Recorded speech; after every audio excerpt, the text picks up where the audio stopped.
Sanibonani. Themba niyaphila, ayisazani.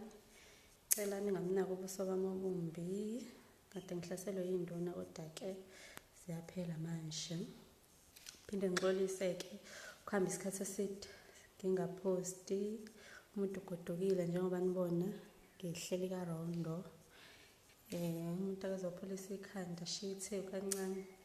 Okay, so namhlanje ngiphathele indaba ngoNtwenhle, simazi ngoNtwenhle, igama lakhe langempela Asavela Nqithi. Athi ngisho kahle. Okay, so shuthi kuthiwa ena kuhlasela amadoda kubo wakho Asavela, ihlasela ngama AK47 ezofuna iring lomlingisi shuthi ayigqokayo kwisibaya. Kuthiwa bengakapheli isikhathi esitheni Asavela ebophe ifindo lika Sofas Lahlane elibopha noDabula, kwigama lakhe langempela Chris Hadebe. Thiwa ke athelekile intatha lamadoda ezofuna le ringi, afuna nemali nemoto nikhiza zemoto yami.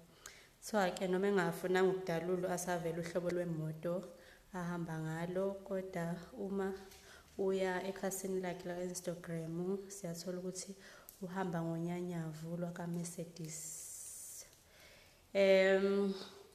Uthi ena ke kumlimaze kakhulu ukuthi ena abone ingane zakubo ezincane kanye noma wakhe bekhonjwe ngeinhlokohlela zezibhamu.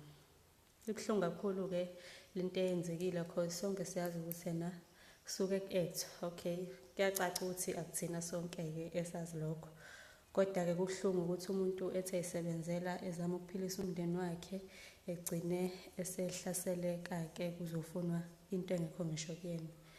Ngiphinde ngathola ukuthi ke lamadoda engikhathi engena afika ambuze kubeni bekuyena ekhuluma nabo befuna yena ke uNtwenhle bengaboni kodwa ke ukuthi ena uyena. Ngazi badidwe yini, mhlambe badidwe hairstyle because engazothi ulukile kwamanje ukuthi sibakade ngasigcina ngamgcine ne-short hair, angazi nomsana yona, kodwa ke abakwazanga umrecognize mebefika lapha.